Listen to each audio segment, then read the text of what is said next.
As soon as the wheels of the Southwest plane touched the ground at Sacramento International Airport, Wes Hardaway pulled out his cell phone. "Hi, honey," he said cheerfully when his wife Marlene answered. "I'm back from San Diego. The plane just landed, so while I'm packing up my things in my car, I'll be home in about an hour." "Yeah, I love you too. Bye." Heading down I-80 toward Fair Oaks, the accountant thought again about how much he disliked business travel. Wes didn't get to do it often, but when he did, it was usually for 2 or 3 nights, and he hated being away from home for that long. Unfortunately, his boss, Edith Norton, hated traveling even more than he did, so he was the one who had to make the quarterly trip south to represent the Sacramento office. But at least for the next 3 months, he was done with traveling. And maybe now, he thought hopefully, Marlene would want to start a family. She wanted to wait until her freelance art business was up and running. From what he'd seen of her work, Wes thought she was pretty successful, so he hoped she'd be more open. Working outside the home would make motherhood much easier. At least that was his argument. Driving down the smooth streets of Fair Oaks past rows of neat ranches, he hummed a classic rock tune he'd heard on the airport sound system. But the tune quickly faded away when he pulled into his driveway and discovered that the garage door opener didn't work. Shaking his head in disgust, he parked in the driveway and walked to the front door. To his horror, the key wouldn't go into the lock. He checked to see if he had accidentally mixed up the keys, but no, it was indeed the house key. After trying a few more times, he gave up and rang the doorbell. Not a sound came from inside. He tried again with the same result. "Hi, honey, it's me," he shouted through the door. "Something's wrong with the lock. Can you let me in?" When there was no answer, he knocked sharply on the door with his knuckles, hoping to get Marlene's attention. This time he heard movement inside. Then his wife's voice came from behind the door. "The reason your key doesn't work is because I changed all the locks. The garage door code was changed too." He stared at the front door incomprehensibly. "I don't understand, Marlene." "Let me in." "No, Wes, you can't come in. You don't live here anymore." "What do you mean I don't live here anymore?" "Of course I live here. This is my home." "What's going on?" There was a long pause. Then he heard a faint, "It's about time." His wife's voice grew louder. "Talk to whoever's behind you." Turning around, Wes saw a faceless man in a baseball cap walking toward him. Before he could speak, the stranger demanded, "Are you Wesley Hardaway?" "Yes, but who—" Before he could finish, the stranger shoved an envelope into his hand. "Wesley Hardaway, you have been served." But what's this?" "This, sir, is a copy of your wife's petition for divorce." "Divorce." "Quite right, Mr. Hardaway. Furthermore, your wife has asked that a copy of this temporary restraining order be served upon you. It requires you to stay at least 200 yards away from Mrs. Hardaway at all times." "What? That's insane. Why would I—" Wes cut the words short, turned, and started pounding on the front door. "Marlene, let me in. We need to talk about this." "What? What seems to be the problem, sir?" came a deep voice from behind him, and Wes turned around to see a Sacramento cop standing on the sidewalk, one hand resting on the holster of his automatic. Before Wes could mutter an explanation, the stranger in the cap spoke up for him. "Mr. Hardaway has just been notified that a temporary restraining order has been placed on him, officer. He must move at least 200 yards from his wife's house." With these words, the bailiff approached the officer and handed him a copy of the temporary restraining order. The policeman in the black uniform looked over the form cursorily, then turned to Wes. "Sir, you're going to have to leave this place immediately. If you do not, I will be forced to arrest you for violating a court order." He looked at the stunned expression on Wes's face. "Sir, do you understand what I said?" He had always been taught to respect authority, so Wes blinked a few times, then nodded uncertainly. "Yes, officer, I think I understand." With those words, he began to make his way down the walkway to where his car was parked. His gait was like that of a man stunned by a blow to the head, barely conscious of his surroundings and barely aware of what was going on. Under the supervision of several neighbors, he drove the car out of the driveway and then slowly drove back the way he had come. "What do I do now?" he asked, still in a daze. "You're safe now, Mrs. Hardaway," the policeman shouted through the door. "He's gone." "Thank you, officer," came the reply. "I'll just stay in the house for a while." The policeman nodded at the door, turned and left, just as the performer did. Marlene Hardaway stood at the front door and took a deep breath, but not of relief, but of elation. "I did it," she thought jubilantly. He never realized what had struck him. At the same moment, she began to have fun with the man. Wes. The next morning, Wes woke up early in the morning confused, unable to remember where he was. He had only slept for a few hours, and it took him a while to realize that he was lying on an unfamiliar bed in some nameless motel. The whole thing felt like a dream, or rather a nightmare. All afternoon and evening he pondered what had happened when he got home, trying to make sense of what had happened. When that failed, he started going over everything he could remember about the past days and weeks. It was maddening. He couldn't remember anything that could have caused his wife to react this way. Immersed in idle ruminations, he set them aside to ponder his current situation. The good news was that since he was traveling, he had his shaving kit with him. The bad news was that all the clothes he had brought with him were dirty or wrinkled. And I can't go home to get new ones because I'm locked out. And then an even more depressing thought struck him. With this damned restraining order, I'll probably have to hire a lawyer to even buy a clean suit. He glanced at the cheap clock on the nightstand and saw that it was too early to try to call the law firm. His empty stomach reminded him that he hadn't had dinner the night before. Food would have to be his first priority, he decided. He found a fast food joint on the highway that was opening early and hungrily pounced on a junk food breakfast while writing down all the tasks he had to complete. The first of these was one he was particularly dreading, calling his boss to let her know he probably wouldn't be in today. Edith Norton was the kind of micromanager who believed her role was to oversee everything her employees did. Even after sending him to San Diego, she resented the fact that Wes was absent.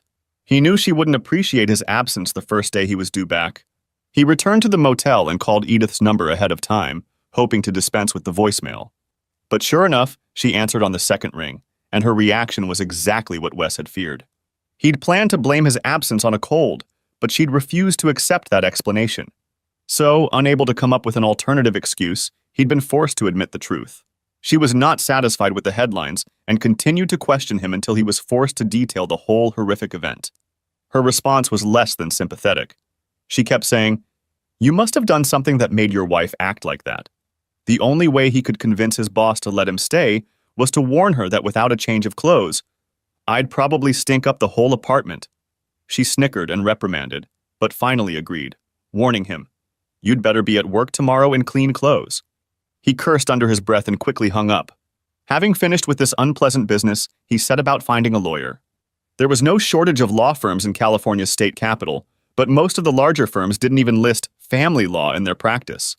Helplessly scrolling through online listings, he decided to look for best family law attorney in Sacramento. But when he called the recommended firm, he soon discovered that Marlene had already contacted them. Wes tried several more recommended firms to no avail. None of them could even meet with him for several weeks. Finally, desperate, he set out to find a small firm, hoping its attorneys wouldn't be too busy. The first place he called was Winston Samuels and Associates, and he was pleased when the receptionist informed him that Mr. Samuels had some free time that afternoon. He made an appointment, but after hanging up the phone, he began to wonder why the lawyer wasn't busier. Nevertheless, he decided to act. "I need to find some help right away," he said to himself. After doing the first two things he did, he sat down in an uncomfortable motel chair and thought about it, looking at his wrinkled pants. He didn't feel like trying out the motel laundry room. It'll probably be easiest to buy a change of clothes for tomorrow, he decided. This prompted him to check his bank account. He was relieved to see that his last paycheck had been deposited into the account while he was out of town. Then he remembered his meeting with Winston Samuels. I wonder how much it will cost. He quickly checked the money market account that he and Marlene had jointly maintained and was horrified to see that there was $1 left in it. Heck, I can understand her taking half, but to clean out the whole account is just wrong, he raged. He finally cooled down enough to add that to the list of things to discuss with the new lawyer. The next task was to drive to the Target store in Arden and do some shopping. He managed to find pants and a shirt suitable for the office. Then he added socks and underwear. After putting the purchases in a large red Target bag, he impulsively decided to drive to his house. Driving slowly down the block, he tried to peer into the windows to see any signs of life. Seeing none, he drove sadly back to the motel, stopping only to grab more fast food. After a lonely lunch in his hotel room, Wes drove downtown to the address of the law firm he had called. The firm was located in an old office building a few blocks from the Capitol Mall. After studying the directory in the lobby, he took the elevator to the 6th floor and walked to a glass door with an old-fashioned gilded sign that read, Winston Samuels and Associates. When he entered and introduced himself, the receptionist invited him to sit down and then disappeared through the door. A few minutes later, she reappeared and asked him to follow her. The woman led Wes to a corner office and opened a door labeled Winston Samuels, Attorney at Law. The man who shook his hand looked to be well into his 60s, with short gray hair slicked back and wire-rimmed glasses hanging over his ears. Well, Wes thought, at least he looks experienced. Encouraged by the lawyer, Wes quickly recounted what had happened at his house and then handed him the papers the process server had handed him. Samuels took his time going through them, then looked at Wes carefully. Very good, young man. What would you like me to do for you? Wes threw him a pleading look. Perhaps you can somehow get this restraining order lifted? If I could meet with Marlene, I'd try to talk her out of it. She's lost her way, and I don't even know what's wrong. Samuels interlocked his fingers, then turned to look out the window. After a few seconds, he turned back to his new client and leaned forward again. If I may, I'd like to share a few thoughts with you. Wes nodded, and the man began to list his considerations on his fingers. First, in California, you cannot prevent a divorce if the other partner wants one. To put it bluntly, your wishes don't matter. Second, by locking you out of the house, your wife has made it clear that she does not want to discuss her decision with you. Third, she reinforced her wishes by obtaining a restraining order that effectively precludes her from seeing you at all, except in the presence of her attorney. Fourth, by seizing your joint bank account, she is trying to pressure you into agreeing to the divorce as quickly as possible. We will eventually recover your half of the funds, but she is hoping you will feel the financial pressure sooner, especially with your additional living expenses. Don't forget, you are still responsible for the mortgage, utilities, and other expenses necessary to maintain the home, even if you don't live in it. Finally, you need to know that your wife is not off the hook, as you put it. She's been planning this for a long time. How do you know that? Muttered Wes. Samuels looked at him calmly. Getting a restraining order isn't something you can do in a day or two. She had to hire an attorney a while back. It would take time for her attorney to prepare the motion and present it to the judge for review and approval. Likewise, it took time to hire a bailiff and change the locks on the house. Obviously, she had it all meticulously planned out in advance. Wes sank into a chair. She never once hinted to me that anything was wrong. He shook his head in bewilderment. She even confessed her love to me when I called from the airport. The older man didn't respond in any way. Wes sighed. Well, I guess I'll get a divorce then. He shook his head angrily. But I'd still like to know why. Why did she decide to end our marriage without even discussing it with me? Samuel shook his head. I can't say anything about that, but I may be able to refer you to someone who can. There is a detective agency whose services our firm engages on a regular basis. They are efficient, effective, and reasonably priced. In addition, they are convenient. After all, they are on the same floor of this building as we are. I'd be happy to contact them on your behalf if you wish. You're damn right I will. I want to find out what's going on. The lawyer picked up the phone and asked the receptionist to contact him. A few minutes later, she knocked on the door and peeked inside. Trevor can see Mr. Hardaway as soon as you two are done. Half an hour later, Wes was standing outside the Sacramento Confidential Investigations office. He noticed that the door bore the same gilded lettering as the attorney's office. Reluctantly, he knocked on the door. Almost immediately, a trim, middle-aged man in a tracksuit and slacks opened it. Come in, Mr. Hardaway, the man greeted him. I've been expecting you. I'm Trevor Samuels, head of the SCI division. Nice to meet you, Wes replied politely and shook the man's hand. Then he paused. Did you say Trevor Samuels? That's the same name as... The detective grinned. Yeah, I'm Winston's brother. We both went to law school, but Win got his law degree and I got my detective's badge. After I left the police force, he and I developed a mutually beneficial partnership. Noticing the hesitation on Wes's face, he hurried to continue. But don't let that put you off. I spent 25 years as a detective in San Francisco before going out on my own, so I know what I'm doing. Now get back to my office and let's talk. The detective listened in silence as Wes told his story. Your brother says I can't stop this divorce, he concluded, but I'd like to know what's really going on. It's bad enough having your whole life turned upside down. And getting ambushed like this is just salt on the wound. It's so humiliating that she locked me in the house and gave me a protection order. I want to know why she did all that. The detective nodded prudently. I can certainly understand that, and I'm sure we can give you answers as to why she did what she did. But I don't need to investigate anything to guess why she took that protective order. Assuming you're honest with me and you never hit or hurt her? No, definitely not. I would never do that, Wes muttered. In that case, I'm sure your wife is laying the groundwork for her future at your expense.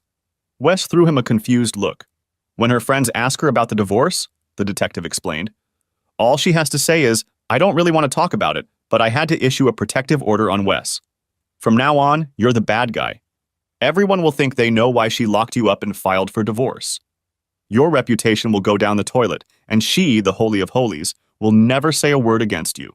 Wes's mouth dropped open. I can't believe she could be that evil. Trevor nodded. She set things up very cleverly, Mr. Hardaway. Now the only question is why. I think I'll be able to answer that question pretty quickly, probably as soon as a week from now. That would be great, Wes replied, shaking his hand. For the rest of the day, Wes did everything the lawyer recommended to protect his financial affairs. But the information he had learned earlier continued to gnaw at him. The next morning, Wes went to work at the usual time, but he was greeted in the lobby by Edith Norton. I see you've decided to grace us with your presence this morning, Mr. Hardaway. Between slacking off at the San Diego conference and wasting time on your sordid personal life, you have a lot of work piled up on your desk. I hope you'll be more diligent in reducing it. God, how I hate that woman, he thought, but only nodded and hurried to his cubicle. By skipping lunch and working hard, Wes had actually managed to do a decent amount of damage to the backlog of work. But all his concentration evaporated in an instant when Trevor Samuels called late that night. We've caught a lucky break, Wes. Our researcher managed to find some information that I think you'll find very interesting. Can you come back tomorrow and familiarize yourself with it? Can't you tell me now? I don't mean to be cryptic, Wes, but our policy is that we always present our findings in person. Okay, Wes reluctantly agreed. I'll try to carve out some more free time. If you don't hear from me, I'll come by first thing in the morning. Miss Norton proved to be as unfriendly as he feared. Mr. Hardaway, I don't care what goes on in your home life. You can't just take off work whenever you want. I've been generous with you so far, but if you insist on taking tomorrow off, it must count against your vacation. Is that understood? Yes, ma'am, he replied sullenly, not the least bit concerned about losing a vacation day. What do I care about? The vacation I had planned to spend with Marlene isn't going to happen anyway. When Wes walked into the office the next morning, Trevor Samuels was in high spirits. We're in luck, he told his client. Come on in and I'll show you what I'm talking about. He led Wes over to his desk and turned the computer screen around so Wes could see it. The detective clicked on a file and a strange, distorted image of Wes's house from across the street appeared on the screen. Don't worry about the picture, Trevor reassured him. It's the fisheye lens that makes the image look weird. But you'll still be able to see all the details you need. A moment later, a silver BMW i8 appeared to the left of the screen. The car made a quick turn into Wes's driveway. The garage door opened, and the car pulled inside. A moment later, the garage door closed, and 30 seconds later, the image went dark. Wes looked at the detective with a puzzled expression on his face. What was I looking at? Trevor clicked the mouse, and the scene reappeared. Then he stopped it. Look at the date and time, he said, pointing at the screen. That was yesterday, 25 to 12. Wes said, still unsure. That's not your wife's car, is it? Asked Trevor. No, she drives a Honda. And then it hit him. Oh, looks like she had a guest. Exactly, who has a remote with a new code for your garage. He clicked the mouse again, and Wes saw the garage door open and then a silver car pull out and drive away. The time was 1:32 p.m. that afternoon. Acid began to build up in Wes's stomach. Well, I guess it didn't take her long to find a new friend. Trevor wasn't done. He fiddled with the mouse and selected another file. When it started playing, Wes wondered if he was looking at the previous video. The same sports car appeared in the same direction and pulled into Hardaway's garage again. When Wes looked at Winston, the detective pointed to the time date stamp. Wes took 2 breaths. That was 3 weeks ago, he exclaimed. Trevor nodded solemnly. I'm afraid it was. How often? Asked Wes almost fearfully. We have documents from the last 6 months, Wes. We haven't had time to go through them all, but it looks like your wife had lunch with the same visitor 2 or 3 times a week during that period. Now the acid in my stomach churned. How could I have been so blind? He turned to look at the detective. Where did you get all this from? He demanded. Trevor leaned back in his chair. There's a neighborhood watch organization in your neighborhood. Some neighbors, like the couple across the street from you, have these fancy doorbells with motion-activated cameras. Everything they see goes into a cloud database. Mostly it's harmless stuff, deliveries, people walking by, and the like. But every once in a while, one of them catches a porch pirate or a cheating housewife. Wes gritted his teeth. Too bad we never got to see the bastard. Trevor didn't say anything back. Instead, he clicked the mouse again, bringing up another file. This time, as the sports car pulled into Wes's driveway, the door opened with a delay. Trevor clicked the mouse and the image froze. Then he clicked another key, and the image on the screen zoomed in. The detective pointed a finger. There's the license plate. I don't recognize it. I have a contact at the DMV, Trevor said and pressed the button again.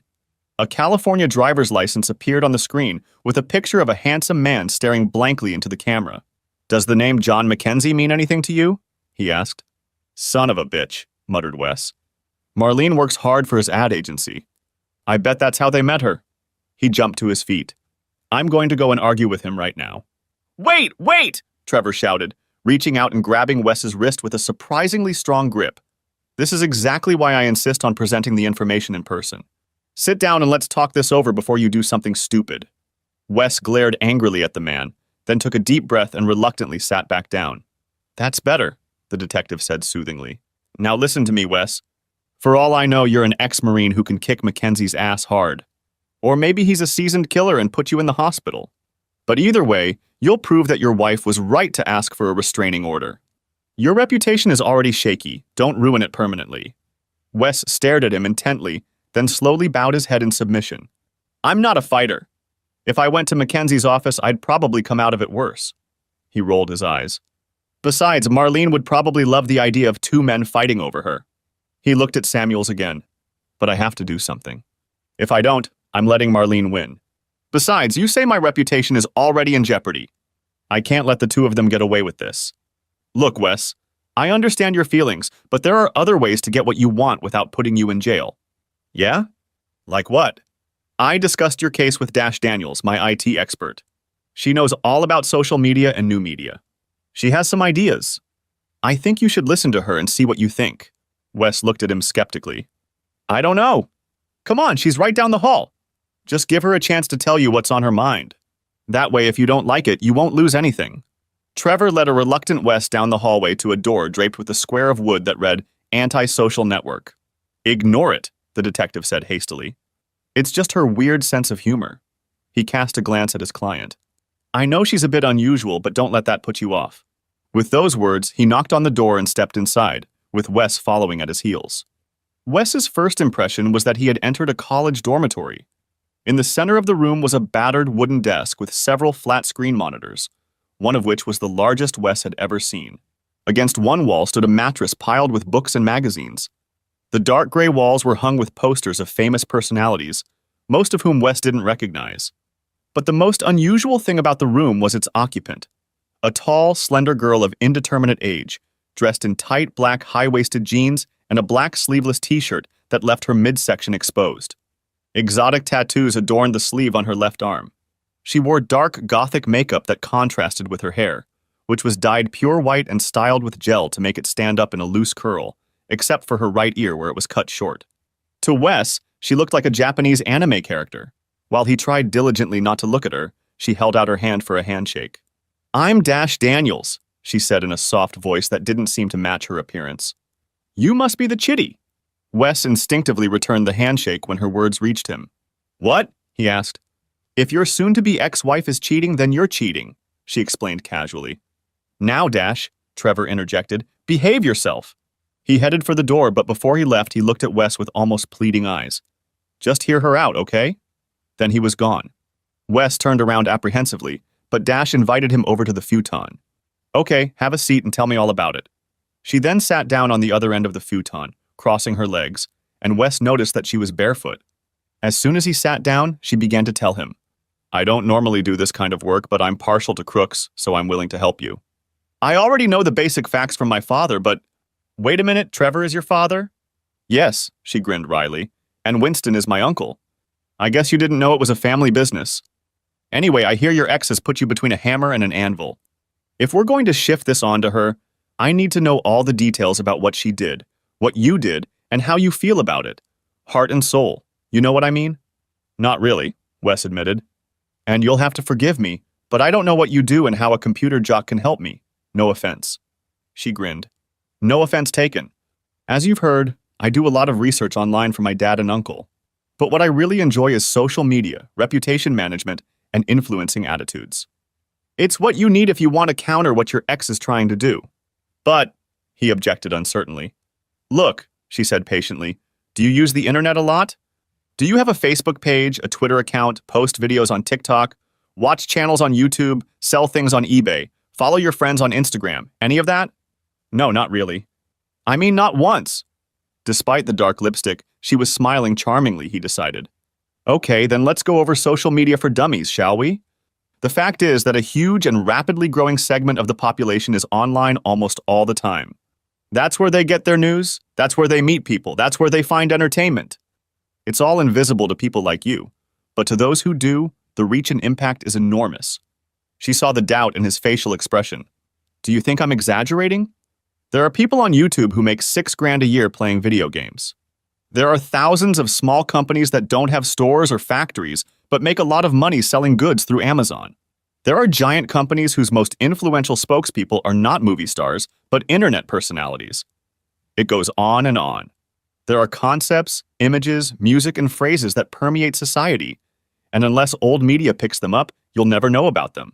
Conversely, there are celebrities and public figures who are praised or reviled solely on the internet, and their success or failure depends on how the Twitterverse reacts to them, if we're talking about just one medium.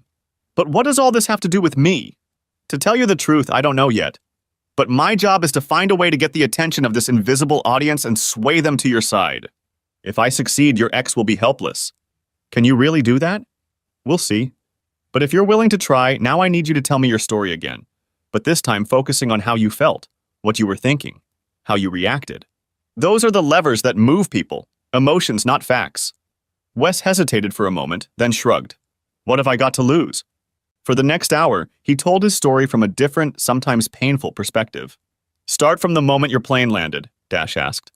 Tell me what you were thinking, what you were saying when you called her.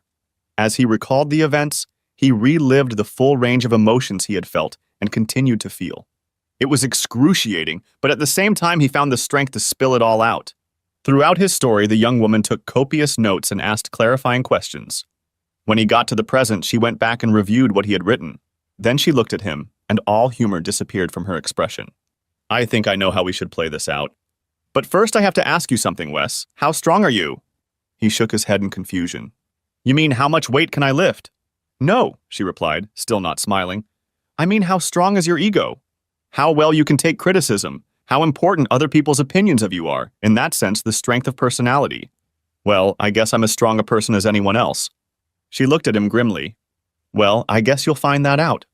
I don't understand. She leaned back on the back of the futon. Every good story has what they call an arc. She drew a half circle in the air with her finger to illustrate. The main character starts here. Then something unforeseen happens, and the character arc starts to fall until it reaches a peak, a low point. Only then does the situation start to improve. The audience wants to cheer for the protagonist's success, but the only way to get their support is to show the character's suffering. We need to visualize your storyline, Wes. I still don't really know what you're talking about, but if it requires a little suffering, I'm already there. A sad smile creased the corner of her mouth for a moment. We'll see. Then she sat up, adopting the businesslike look that only a goth nerd could. Okay, here's what's going to happen next. You need to be ready to go on a tour with me at short notice. I'll call you when the time comes. Can you do that? Well, if it's during business hours, I'll get hell from my boss, but I'm already on her bad guy list, so I guess a little more won't matter. Great, she exclaimed and jumped to her feet. I'm going to love this, she grinned, shaking his hand. I hate cheaters. Wes walked out of the building, trying to remember everything that had happened since he'd walked in. What did I deserve all this? He groaned. And what have I gotten myself into now? A day later, Wes was eating lunch at his desk when the phone rang. It was Dash. Can you pick me up? She asked. We have a chance now, and I don't know when the next one will come along. My boss is going to hate me, he told her grimly. But that's nothing new. I can swing by your office in 20 minutes. Miss Norton was indeed annoyed by Wes's request, but since he had a lot of work piling up, she reluctantly agreed. But remember, all that personal time is deducted from your vacation, she shouted at his back as he walked toward the door. When he reached the building he'd mentally come to refer to as the Samuels building, Dash was waiting for him on the sidewalk, dressed in leggings, a white top, and flip-flops. You have a new closet, he joked, but she ignored him. We're heading to your house, she ordered, and he threw her a sharp look. You know I can't be there, especially with Marlene home. Don't worry about that, she reassured him. My father saw her leave just before I called you. He'll keep an eye on us while we're there. Okay, so what are we going to do, break into the house? Nothing that dramatic. You have to replicate the crime as best you can. The crime? What happened when you got home from the airport? Okay. And what will you do? He inquired. Oh, I'm going to film the whole thing. she nonchalantly informed him. What, why? It's simple, Wes. We need to give your fans a backstory before we sell your storyline. He shook his head in confusion. Fans? I don't have fans. She grinned. Not yet, no. But don't worry about that now. Right now, I want you to tell me again how you felt at every turn during this whole encounter. Tell me, what emotions did you feel? Well, when I pulled up to our house, I was probably excited to see Marlene. Then, when I couldn't get in the door, I was upset and a little angry. And when she said she had locked me out, I was stunned. I guess moving so quickly to confusion and depression threw me into a state of shock. I couldn't understand what was happening to me. I was so stunned I couldn't even figure out what to do. Everything else, the bailiff, the restraining order, the police, it all just added to the confusion and despair I was feeling. Wonderful, she exclaimed. Now, when we get to your home, I want you to tell us step by step what happened. We must see all the emotions you have just described to me. Do you think you can do that?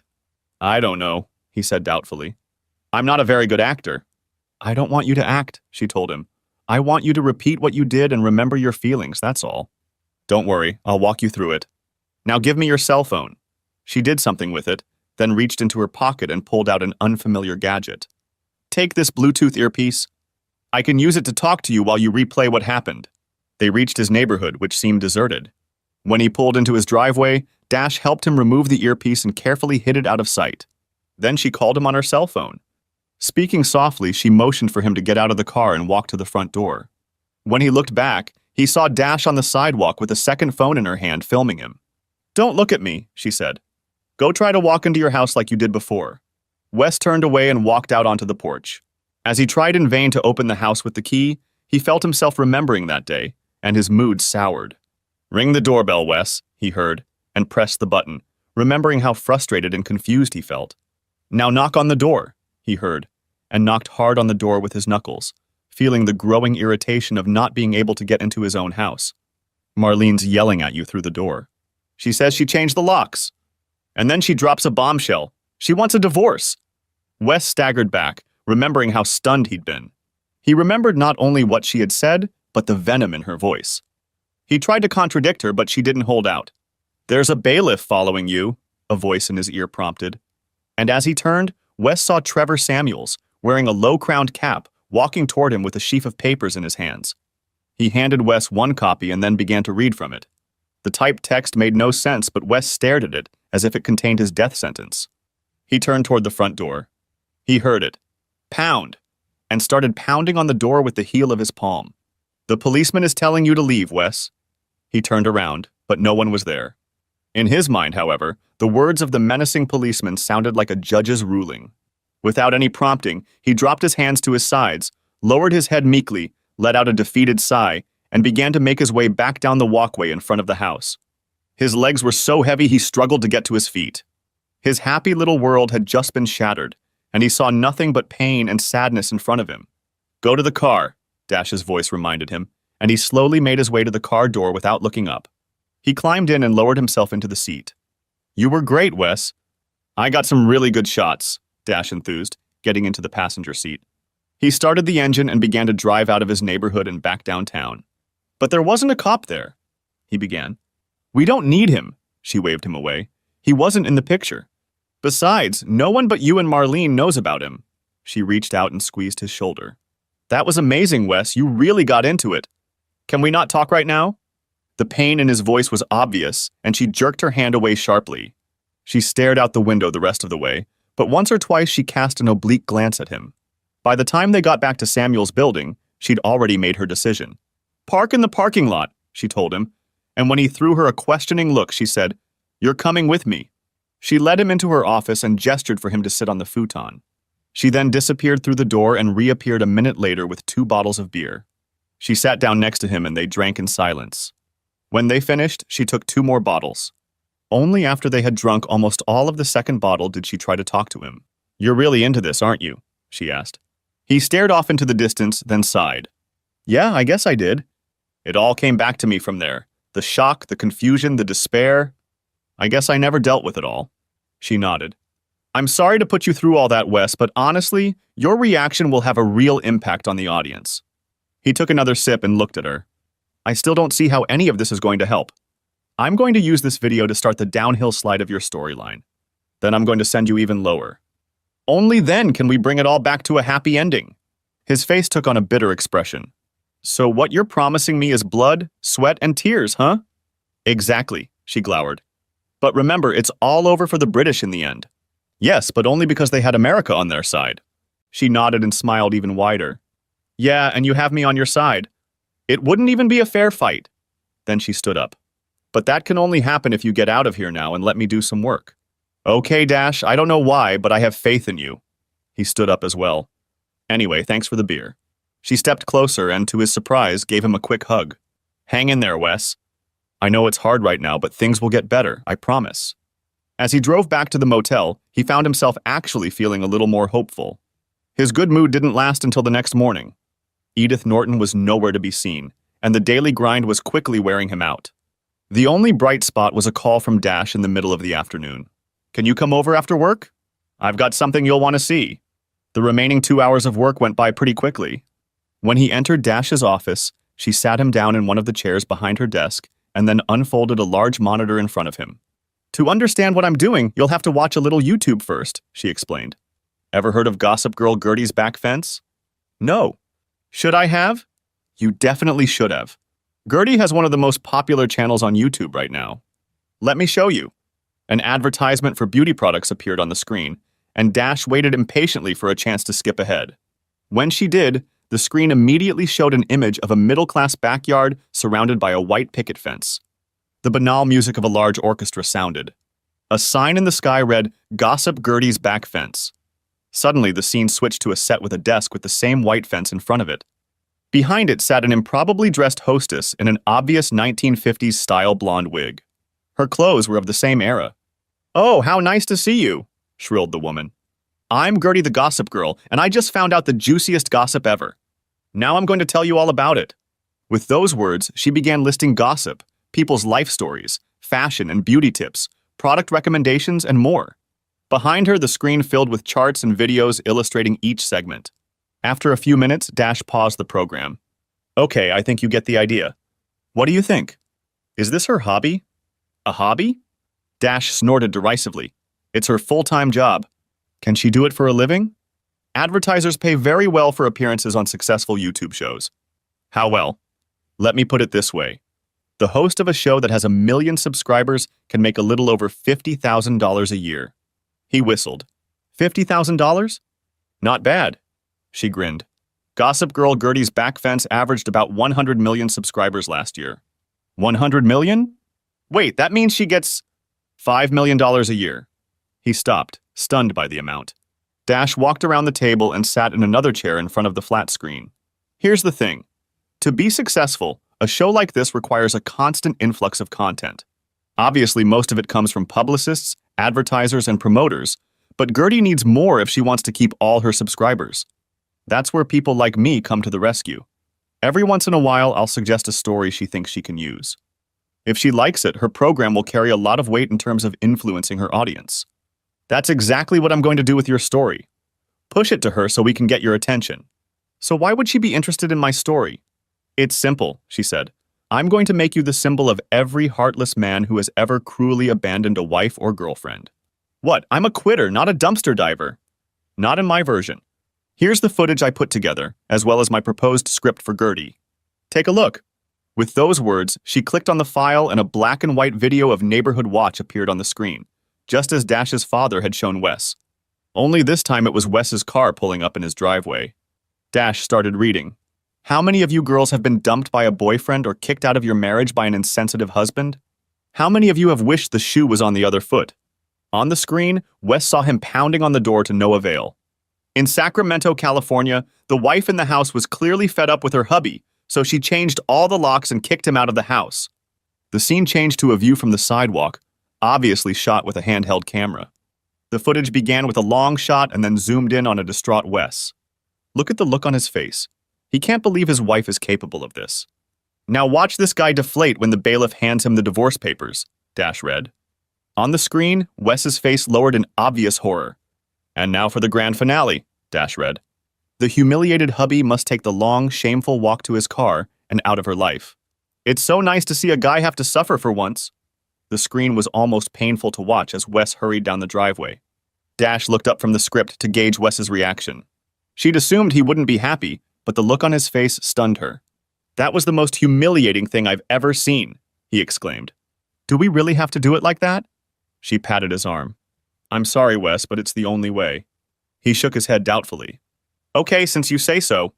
At least you didn't give any names. I hope no one recognizes me." The young woman turned away and said nothing. The next day at work, Wes's phone beeped late at night with a message from Dash.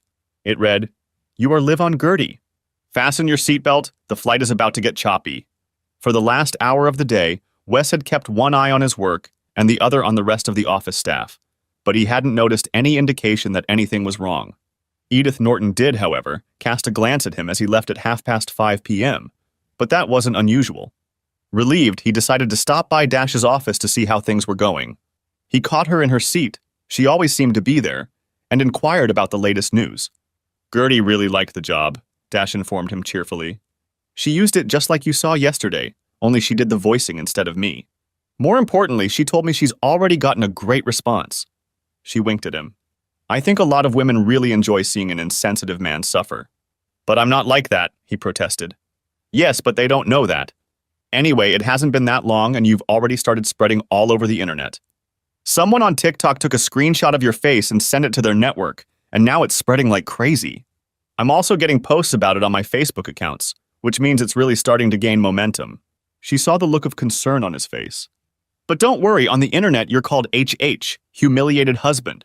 Just the kind of nickname I was counting on," he muttered sarcastically. "Okay, so what's next? We're going to sit around for another day to let this develop. And then we're going to move on to phase 2. "What's phase 2? "Oh," she said nonchalantly.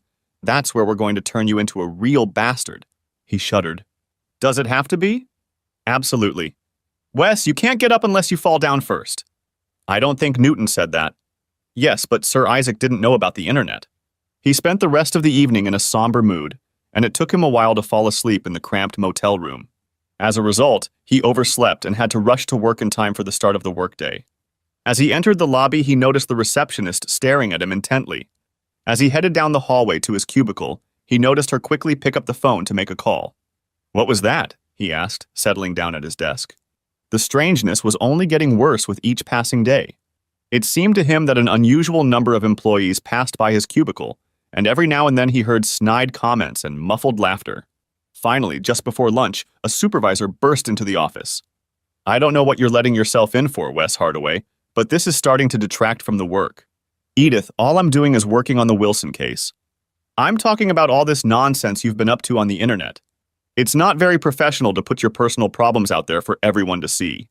Ma'am, I'm not quite sure what you're talking about, but I will have that file ready for your review no later than 2 p.m. "Very well, but email it to me rather than bringing it to me. Judging by the way you lug around town, it will take me an hour to get it." With that last barb, she turned and walked away, leaving Wes anxious. "If that Neanderthal computer saw me, this damned story must be everywhere." He groaned. For the rest of the day, he kept his nose out of his work, trying to be as inconspicuous as possible. It didn't help. One day, when he needed to go to the restroom, he saw a group of co-workers standing in the hallway. From the crowd of people, a summer intern, who had been shoved by someone in the group, nervously approached Wes. "Mr. Hardaway, some people want me to ask you if your initials are HH." As Wes stared at him in shock, the entire group erupted into laughter, and all Wes had to do was hastily remove himself to the relative safety of the restroom. When it was 5 o'clock in the evening, Wes hopped out of the office and sprinted past the other employees to his car. Then he drove straight to the Samuels building and hurried over to Dash. "What did you do to me?" he demanded when she let him in. "I've been going to hell all day. All the employees know it's me, even my boss." "I'm not surprised," she replied easily. "Wes, you've achieved a very rare result. You've become a meme." "A what?" "A meme is an image on the internet that people associate with some idea or emotion. That clip of you walking away humiliated has already been picked up and used thousands of times." "Wes, you're the poster boy for a man humiliated by a woman." He sank down in his chair, wrapping his arms around his head. Dash walked over and knelt in front of him. "Wes, I have to warn you, it's going to get worse, much worse. Tomorrow, Gertie will find out that you've been served with a protection order. You know what people will think then?" When he groaned loudly, she took his face in her hands and looked into his eyes. I know this is going to be very hard for you, but I promise you that the lower you fall now, the higher you'll soar when it's over. Right now, you just have to be strong. Can you do that? Oh God, Dash, I'll try. I don't really have any other choice now, do I? Marlene. A little before noon the next day, Jack Mackenzie rolled his silver BMW into the driveway of the Hardaway house and parked it in the garage. After making sure the garage door was closed, he entered the house and went in search of his lover. When he found Marlene, she was sitting at her computer, frowning. Did you see that? She asked, pointing to the screen where Gertie Gossip Girl was showing Wes retreating down the path that had become infamous. How the hell did they get that tape? He glanced over his shoulder at her and grinned. Probably one of your roommates was walking around and filmed it on her cell phone. He started rubbing her shoulders. But who cares about that? Truth be told, it makes Wes look like a complete idiot, and you're the smart one for getting rid of him. I guess you're right, she nodded. But I can't help but feel sorry for that poor jerk. Look at the pain on his face. Wes. The next day started out a little better for Wes.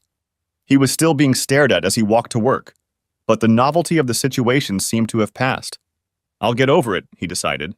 But his comparative equanimity was broken mid-morning when he received another text from Dash. The second part of Gertie's is up. You are the main subject. Stay cool. With fear, he logged onto YouTube and found the Gossip Gertie channel. Eagerly awaiting the commercial and intro to the show, he watched in mesmerized horror as the influential YouTube user began to ruin his life. As footage of him pounding on the front door played in the background, Gertie said triumphantly, "You've all seen my article about the humiliated hubby before." But now his story has taken a different, darker turn. The scene switched to a process server handing Wes papers. Turns out Wes got more than just divorce papers. The real bombshell is what else hubby got, a restraining order. An official paper appeared on the screen, filling the entire screen. The only legible words at the top read, "Restraining order." And that's not all, Gertie continued. This order requires our humiliated hubby to stay at least 200 yards away from his wife at all times. It doesn't take a fertile imagination to guess what must be going on to require such protection. No word yet on whether any charges have been filed, but we'll keep an eye on this one. All we can say to the wife at this point is we hope you are safe. And to the humiliated hubby, all we can say is goodbye, and we hope you get what you deserve, along with all the other wife beaters. Oh my God. Gertie could put a bounty on my head. I've got to get out of here. Normally, there was a perfectly discernible level of background noise in his office. People talking on their phones, office machines humming, people walking down the hallways. But the sound Wes heard outside his cubicle was more like a low, menacing growl. It stopped him. He looked up and saw several coworkers talking among themselves, shaking their heads and throwing accusatory glances in his direction. He continued to watch them every few minutes, hoping to see a gap through which he could slip out unnoticed. But there was none. On the contrary, the crowd seemed only to increase. He tried to immerse himself in his work, but people kept passing by the entrance to his cabin and muttering insults under their breath, which he was evidently bound to overhear. Suddenly, the noise died down and the crowd parted as Edith Norton entered his cubicle. Mr. Hardaway, I warned you the other day that unprofessional behavior has a negative impact on our office. Normally, your personal life is your business, but not when it extends to beating your wife. But I never even touched Marlene, he exclaimed. Then why did she see fit to seek legal recourse? The woman demanded. Why should you have to be 200 yards away from her all the time or risk arrest? Well, I really don't know why. Enough, she shouted, startling him. This company has zero tolerance for spousal abuse, Mr. Hardaway. You would know that if you spent less time surfing the internet and more time reading the employee handbook. However, ignorance of company policy is no excuse. You are hereby terminated. You are no longer an employee of this firm effective today. Wes's mouth dropped open. But she didn't let him finish. You will be paid for the work you have done, and you will receive a separate check for 2 weeks' salary as severance pay. Now I need you to leave the premises immediately. Leave everything but your jacket and go. If you have personal belongings, they will be sent to you in due course. Ralph over here will escort you out. She nodded, and a stout security guard entered the booth. Mr. Hardaway, we won't have any problems, will we? Wes was shocked. He shook his head, then let the guard take his hand and lead him away. Behind him, the murmur of voices grew louder and louder. When he got into his car, he sat behind the wheel in a daze. A sharp tap on the window caused him to look up and see Ralph gesturing to the parking lot exit. Wes started the engine and drove slowly. He had no idea where he was going, but after a while he found himself outside the Samuels building. The shock of being fired was replaced by anger, and he rushed to Dash's office. Bursting through the door without knocking, he strode to the astonished woman's desk and shouted, "I hope you're pleased. Your little storyline just got me fired." "They fired you? Why?" "Oh, yeah. Hatchet-faced Norton just fired my ass. They're going to send me severance pay in the mail." "That's great," she exclaimed and jumped to her feet. "Don't go anywhere, Wes. I'll be right back." With those words, she ran out of the office and ran down the hall. Puzzled by her reaction, Wes walked over to the futon and laid down on it. Now that the adrenaline was out of his system, he felt exhausted. He was already half asleep when Dash returned. She came over and sat down next to him. "Oh, Wes, I'm so sorry you had to go through this. I knew Phase 2 would be provocative, but I didn't think your firm would act so hastily." She reached out to take his hands in hers. "It was the worst, Wes, I promise. Tomorrow we'll let things settle down and then we'll launch Phase 3. "Oh God, now what?" No, it's now that your arc will start to climb. You've reached the bottom. It's going to go up from here. Oh, and that reminds me, my Uncle Winston says whatever you do, don't cash checks from your firm. Okay? You talked to your uncle about that?" "Yes." "And he was adamant. Don't sign anything from your firm without his approval." Wes looked at her blankly. "Easy for him to say, but I'm going to run out of money very quickly. Paying for a room in this shabby motel, eating out every meal, buying new clothes, it's all overhead." She frowned. "Right, I hadn't thought of that." Then her face brightened. "Hey, I know that. You could move here. You want me to live in your office?" "Sure. That's where I live. There's an office through that door that I converted into a bedroom, and we turned the toilet into a 3-piece bathroom. But I can't do that. I mean, where would I—" He hesitated. "Oh, don't worry about that. You can sleep on the futon until we get your situation sorted out." Seeing his indecision, she squeezed his hands. "Look, it's stupid to spend money on a motel, and now that you've been laid off, you'll probably be spending most of your time here anyway, so it'll be a lot more convenient." When he didn't answer, she continued. "Tell you what, let's go out and have dinner and talk about it."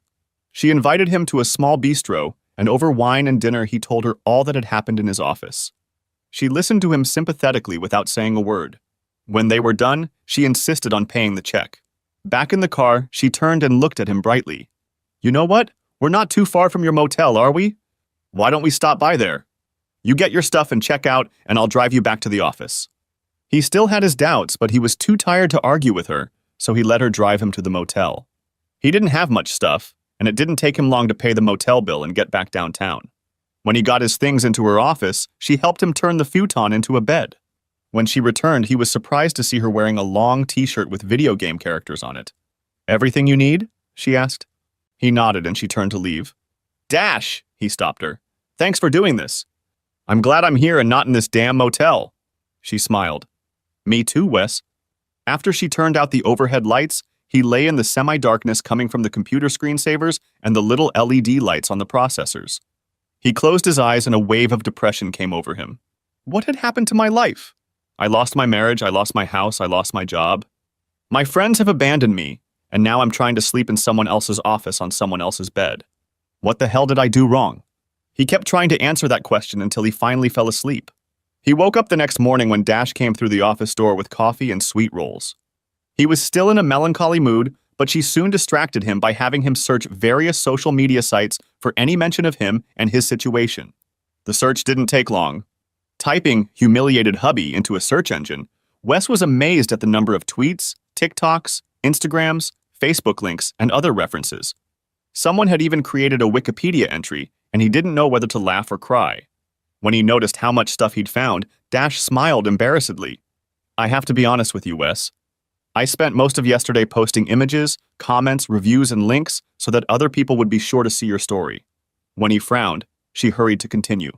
"But it didn't take long on my part. The Interverse picked it up and started spreading your story on its own. I even found comments about you on websites in other countries and in other languages." "Great," he muttered sarcastically. "So now I'm infamous all over the world." Even more disturbing to Wes was the bitterness and even hatred with which anonymous authors were speaking out against him. Dozens of commenters urged him to do the world a favor and kill himself, or said something to that effect. "I'm going to have to hire a bodyguard before this is over," he groaned, shaking his head. Dash didn't let him wallow in self-pity. "The farther you fall now, the higher you'll bounce when you get back up," she promised. "I hope you're right," he said dejectedly, Because right now I'm dropping like a stone. Marlene. Sitting at her computer in her home in Fair Oaks, Marlene was reading several comments in response to the latest revelations from gossip columnist Gertie. With a puzzled expression on her face, she called her lover. Jack, this Wes thing has really gotten out of hand. I want to get rid of him, not destroy him. He's never hit me or done any of the things these people on the internet accuse him of. I almost feel like I should say something. No, he said sharply. You have to let it all develop as it is.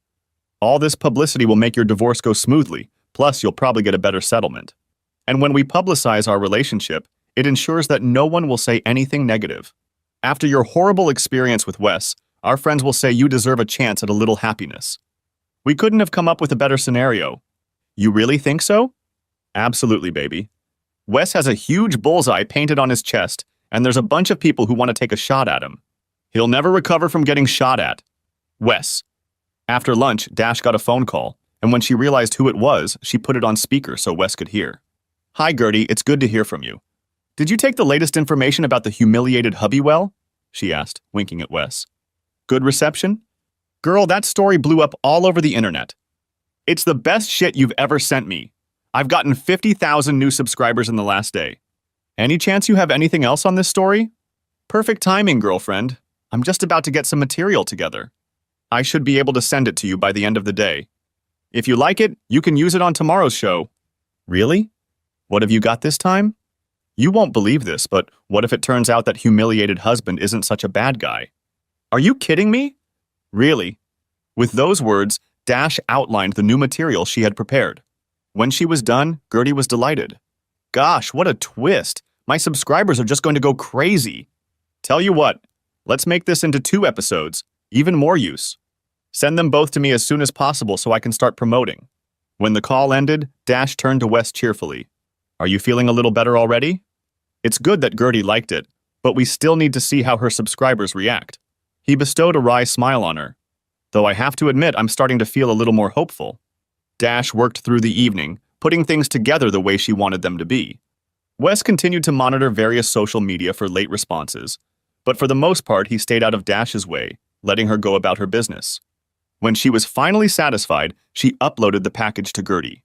Only after receiving a thumbs up from Gertie in response did Dash relax and turn her attention to Wes. I don't know about you, but I'm starving. How about we order a pizza? I've got some more beer in the fridge so we can relax and unwind. Sounds good. When they were done eating, he stretched and looked at his temporary roommate curiously. How did you and Gertie become such good buddies? We met when we were freshmen at the California Institute of Technology. California Institute of Technology. Yeah. Looking at Gertie on YouTube, you'd never guess that she once wanted to be an electrical engineer at some high-tech company. What about you? Oh, I majored in computer science but never finished. Something else happened and I dropped out and never went back. He realized from the look on her face that she didn't want to go into details, so he tried another question. Where did you get a nickname like Dash from? Did you do any running or anything like that? She shook her head and grinned. Actually, Dash is short for Dashiell, which is Dashiell Hammett. My father has always loved detective novels, and he's a big fan of The Thin Man and The Maltese Falcon. Wes nodded. Okay, what about Daniels? Where did it come from? The smile faded from her face. Daniels is my asshole ex-husband's last name, she spat out. Oh, wow, I'm sorry. I didn't mean to open an old wound. She shook her head. No, it's fine. She looked away. When I got to college, I was your typical rebellious, emotionally immature girl, ready to break out of scrappy Sacramento. Joey, that was his name, was a real bad boy, and I was stupid enough to get involved with the type. He got me into all sorts of nasty things. Parties, all the usual nonsense that kids that age do. But I was crazy about him. When the school year was almost over, the thought of separation became too much and we ran away. My father was very upset, but he desperately wanted me to get my degree, so he found us an apartment in Pasadena and helped with expenses. I didn't realize that Joey was spending most of that money on bad things. I also didn't know that the rest of the money he was spending on some whore he found. But it all became clear the day Joey walked in on us with that dyed blonde and said he and her were leaving. She looks like she's having dental surgery, Wes thought, looking at Dash's face. It really hit me hard, she continued. I kind of went over to the dark side. There was no money, I had to pay rent, and I was living on the streets for a while. Luckily, my dad found me and brought me home. It took me a long time, but I picked myself up, Found a job I can support myself with, and here I am. That sounds just awful, Dash. I'm really sorry you had to go through all that, and I'm even more sorry I brought it up. No, it's okay. It was so long ago, I've gotten over it. She paused. And if you're wondering why I kept his last name, I did it because I didn't want that creep to be able to erase me. I wanted my last name to be a constant reminder of what he did. She made a dismissive gesture. If it were over again, I'd probably go back to the last name Samuels, but I'm used to it by now, so whatever. It must have been so painful for you. Yeah, but at least I can honestly say I understand what you've been through. Impulsively, he stood up, walked over and hugged her, and after a moment's hesitation, she reciprocated. Well, aren't we a couple? She laughed sadly as they parted. The next day, the two of them were sitting in front of Dash's big flat screen when the new installment of Gertie's Gossip was due. Wes was impatient about the slow loading time, but Dash reassured him that it was probably due to network congestion. Those little teasers she posted on Instagram must have generated a lot of interest. Finally, the familiar image of Gertie at her fence table appeared, and it was obvious that the network personality was struggling to contain her enthusiasm. I have good news for you today, gossip lovers. The saga of the humiliated hubby has taken a startling new turn. An image appeared on the screen behind her, taken by the doorbell camera in front of Wes's house. Here's the house you've all seen before, the house of the humiliated hubby. And look, a silver BMW pulls into the driveway and then into the safety of the garage. Gertie paused abruptly. But not before we get the license plate. Who does this car belong to, you ask? A publicity photo of Jack McKenzie, head of the McKenzie agency, appeared on the screen. Isn't that nice? Mr. Jack McKenzie, whose ad agency buys so much art from the wife of a humiliated hubby, has come to comfort the poor woman, to help her through her divorce. But wait. Let's go back and look at the time and date on this surveillance tape. She pointed sharply at the corner of the screen behind her. That's 3 months before Mrs. Hubby filed for divorce. And guess what? It looks like Mr. McKenzie was comforting the distraught lady several times a week during that entire time. Behind her, the screen showed one image after another of a sports car pulling into the garage. I'm not judging Mrs. Hubby for fooling around behind her husband's back. What I am saying, gossip lovers, is that there seems to be a lot more to this story than we thought. And even better, Gossip Girl Gertie has even more dirt to share with you next time, so be sure to check out this YouTube channel for our next sensational revelation. With those words, Gertie moved on to the next topic, and Dash turned off the program. Spontaneously, both jumped to their feet and applauded. Wes hugged his partner tightly. That was amazing, he exclaimed. You're amazing. He stared at her for a moment, as if seeing her for the first time, then leaned in for a kiss. After a moment's hesitation, she responded fervently to his kiss. In an instant, the mood went from elation to passion. But no sooner had the temperature risen even higher than there was a knock on the office door, and the couple hastily pulled away just as Winston Samuel's secretary poked her head inside. I hope I'm not interrupting. I was looking for— there you are, Mr. Hardaway. Mr. Samuels was hoping to have a word with you if you're not busy. No, of course not, Wes replied hastily. I'd be happy to meet with Mr. Samuels. Wes cast one last glance at Dash, then followed the matron down the hall to the lawyer's office. Winston Samuels was already waiting for him and led the young man into his office. Since you have chosen our firm to represent you, I was very interested when my niece informed me of your dismissal. He tilted his head toward Wes. I believe she relayed my recommendation that you not cash checks from your former employer or sign any other materials they might send you. Yes, sir, she passed it on, but I didn't. Good, the attorney continued, because that could mean agreeing to a settlement, and you don't want to accept any offers from them at this time. Okay, Wes said hesitantly. It's my understanding that you were fired from your job because you violated the firm's spousal abuse policy, is that correct? Yes, sir, my former boss explicitly made that clear to me. Is there anyone else who can confirm that? I can probably give you at least half a dozen names of other people who were there and heard what she said. Great. Assuming that's what happened, I've prepared a lawsuit on your behalf against your former firm for wrongful termination.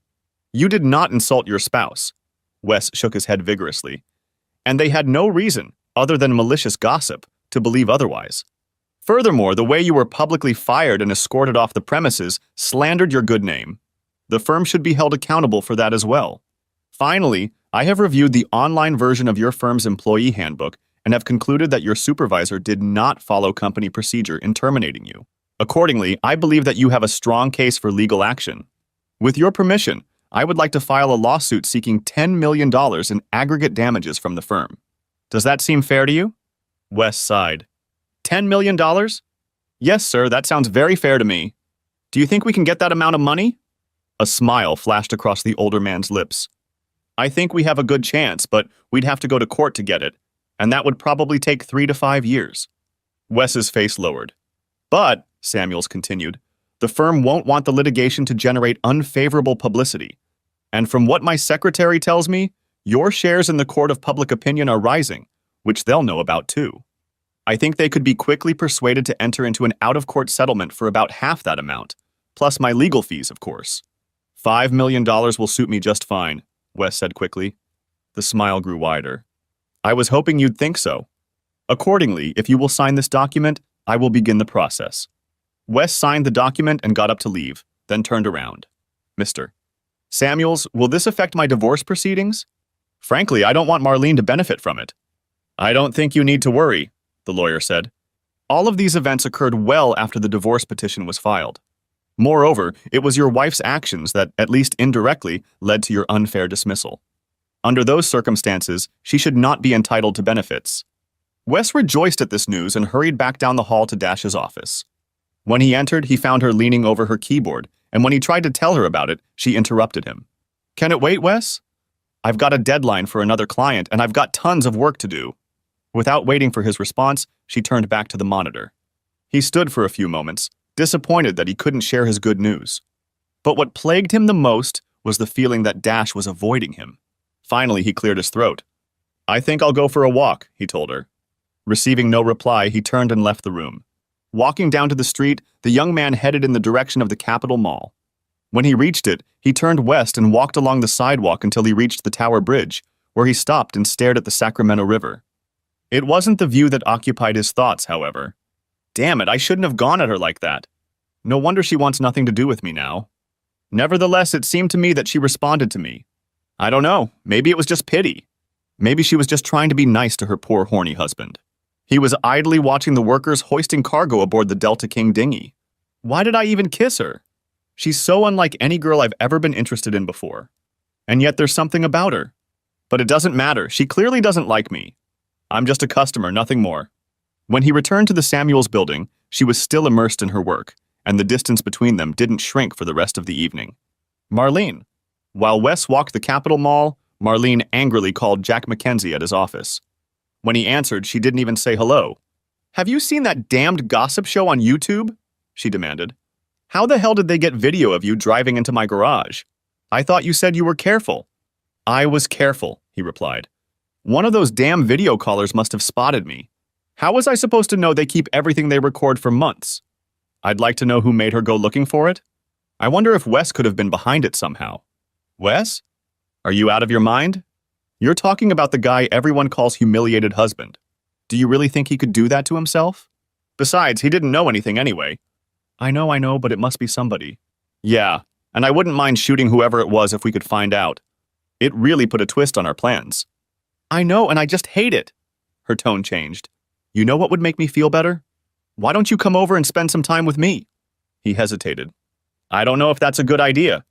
I don't want to appear in another video. Maybe we should take it easy for a while until all this settles down. If you arrive after dark, the cameras won't matter, especially if you turn off your headlights before you turn into the driveway. And since Wes is gone, there's no reason not to come at night. I'll make sure you won't regret it, she added in a seductive voice. What time? He asked. As he walked through the garage door, Marlene came out of her bedroom and the sight of her made Jack stop. She was dressed in all black. As he looked at her with a mixture of lust and fear, she clutched the pruning shears in her hand. You kept me waiting, she said accusingly. I'm sorry, he said pleadingly. I couldn't help it. You know what you have to do. Go to the bedroom, she barked. Yes, mistress, he replied, and hurried to do her bidding. Wes. The next day, the relationship between Dash and Wes seemed to be back to normal. In fact, Wes noticed that Dash was becoming more and more animated as the time to watch the latest installment of Gertie's Gossip Girl approached. When the loading usually occurred, she beckoned Wes over to the large flat-screen monitor to watch with her. After the customary introduction, Gertie appeared on the screen, her excitement clearly evident. I know that many of you have been gripped by the twists and turns of the humiliated husband saga. On the last show, I revealed that his not-so-faithful wife Marlene, her picture appeared on the screen behind Gertie, was having an ongoing affair with advertising executive Jack McKenzie. Could this be the real reason she kicked her helpless hubby out of the house? After all, Marlene had gotten a protective order against her husband. Could it be that it was the cruelty of her humiliated hubby that led her into the arms of another man? Gertie wanted to find out too, so she checked the police records for humiliated hubby. No convictions, no complaints, no calls to the police. How odd. Could it be that Mrs. Hubby just wanted to humiliate her husband further, make him a pariah in society? But if so, why did the Honorable Judge Harold Chalmers issue a restraining order against Hubby? What could have persuaded His Honor to take such serious action? Could it be the fact that Judge Chalmers will soon be running for re-election? Behind her, a political ad appeared on the screen with the caption, "Re-elect Judge Chalmers in November." And it could also be, Gertie continued, that 3 weeks before the humiliated hubby was served with the restraining order, the judge received a nice campaign contribution from a prominent local advertising agency. Behind Gertie, the official list of campaign donors appeared on the screen. The entry McKenzie Advertising Agency, $10,000, was circled in red. Gertie tilted her head and winked at the camera. I'm not suggesting that the judge acted because Jack McKenzie, Mrs. Hubby's secret lover, paid him. You can draw your own conclusions about that. What I'm saying is that I think we all owe poor humiliated hubby a fat apology. Wow, just wow, enthused Wes as Dash turned off the video. That should give Marlene and her boyfriend something to worry about. He reached out to hug Dash but held back. Still, his appreciation was evident. Dash, you're a genius. That looked convincing to me. Thanks, she said. But again, the big question is how the Interverse will react. She smiled at him. Why don't you go get lunch for us? We'll have plenty of information by the time you get back. When Wes appeared with a bag from the deli, Dash beckoned him over. Come look at this, she encouraged, pointing to her monitor. When he peered over her shoulder, he saw that she was scrolling through an endless list of comments, many of which contained emoticons and GIFs. What are those? He asked. That, she replied smugly, is the #humiliated hubby Twitter feed. Gertie's latest episode sparked a flurry of comments on Twitter. And that's just one segment of the reaction. Gertie's show is getting its own reactions on YouTube, and then more on Instagram and elsewhere. Looks like a lot of people have already watched that last segment. Can you believe it? And now they're taking different sides. She paused to stare at the screen. As far as I can tell, Hubby's team is ahead of Mrs. Hubby's team by about 70% to 30%. Wes froze for a moment, trying to comprehend what was being said. Suddenly, he glanced at the screen. Wait a minute, are you saying that 30% of the audience is on Marlene's side? She waved her hand dismissively. Don't worry about it. You'll always have the crazies. As the saying goes, haters gonna hate. What matters is that you've gone from zero to hero to the vast majority of Twitter users. He looked at her and shook his head appreciatively. Just like you said, that's what happened. I never would have believed it, but I think this storyline of yours is really working. He looked at her admiringly. You know, you're just amazing.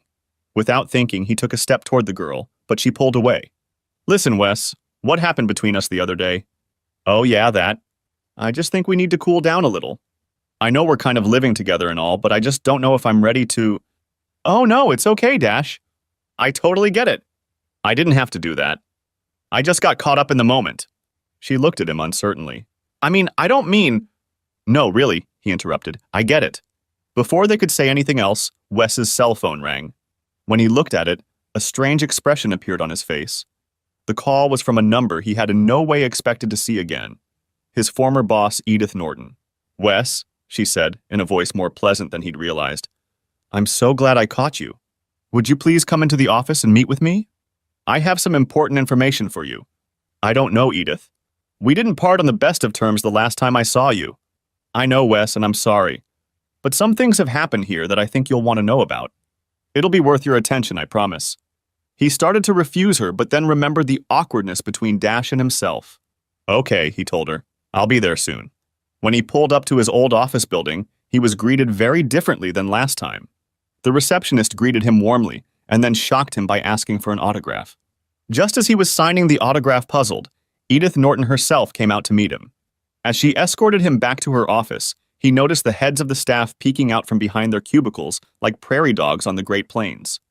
Let me get right to the point, Wes, the woman began as soon as he was seated in her office. Last time we met, there were a lot of issues that unfortunately clouded the atmosphere. Things were said that frankly I wish I could take back. She glanced at him to see how he was taking all of this, but he kept a calm expression on his face. The truth is that your work at the firm has always been good, no, excellent in fact, and we hate to lose talent. We've all missed you here, so I'd like to offer you your job back.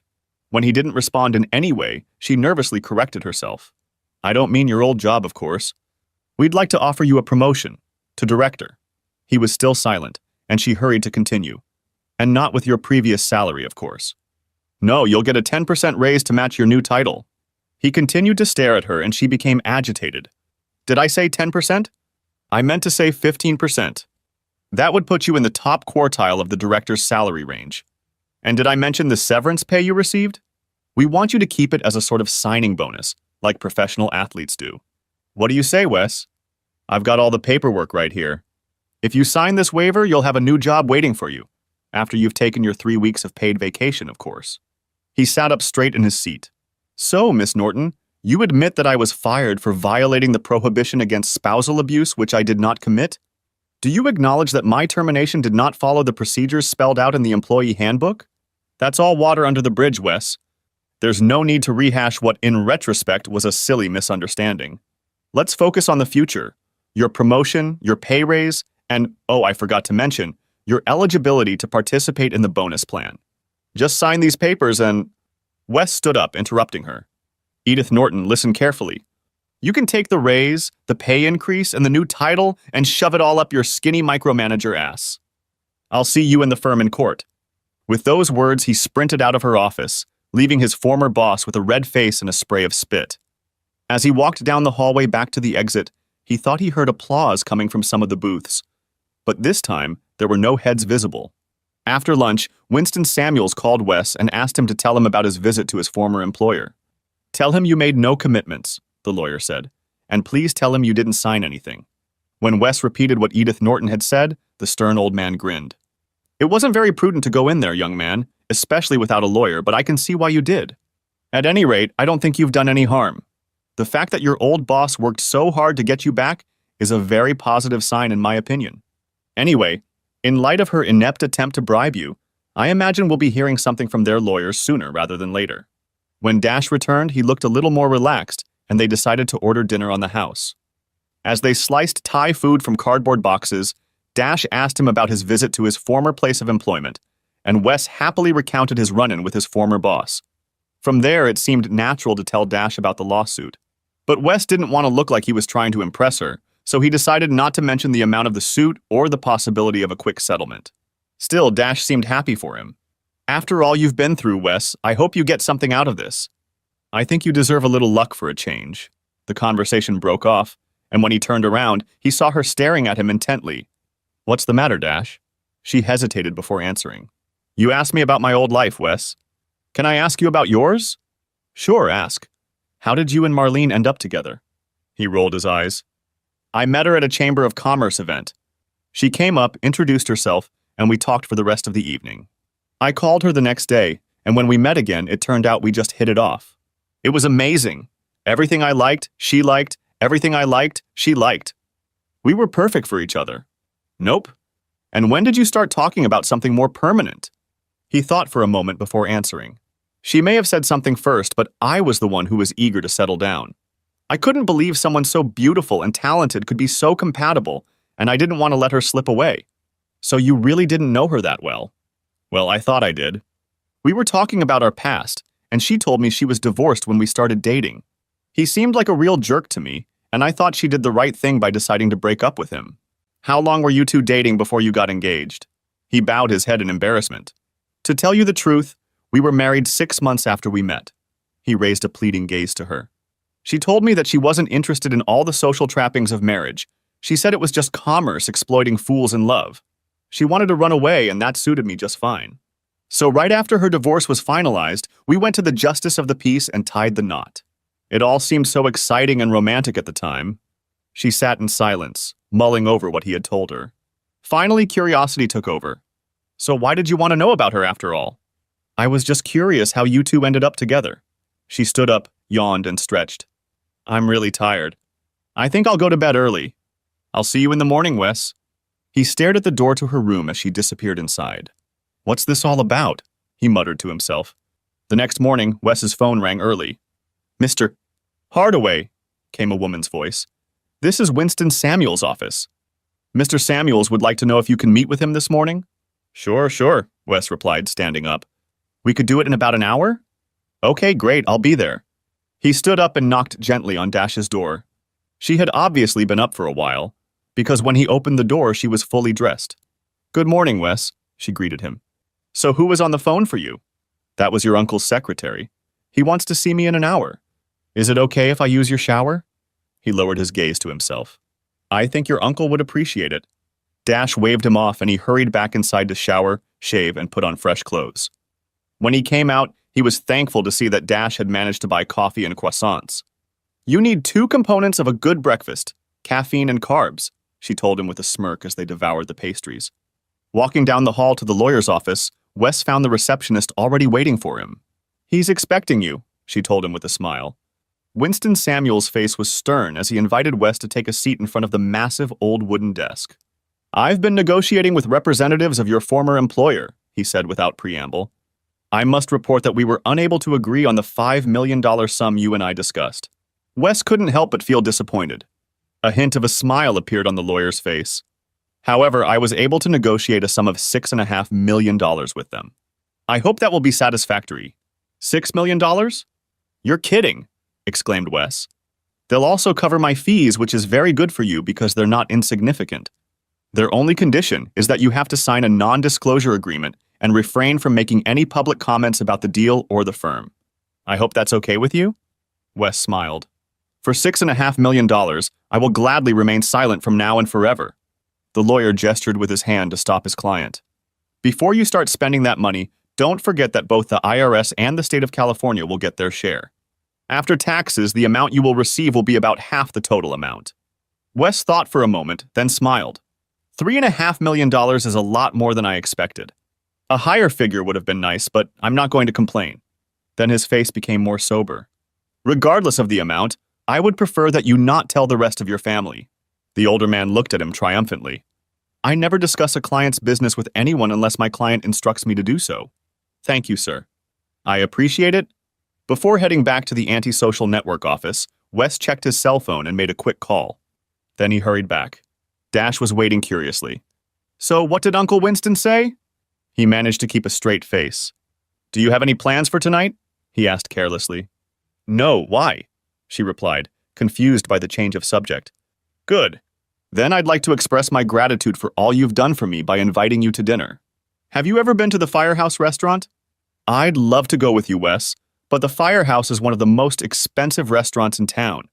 Don't you want to go somewhere else? He grinned. Well, I've already made reservations.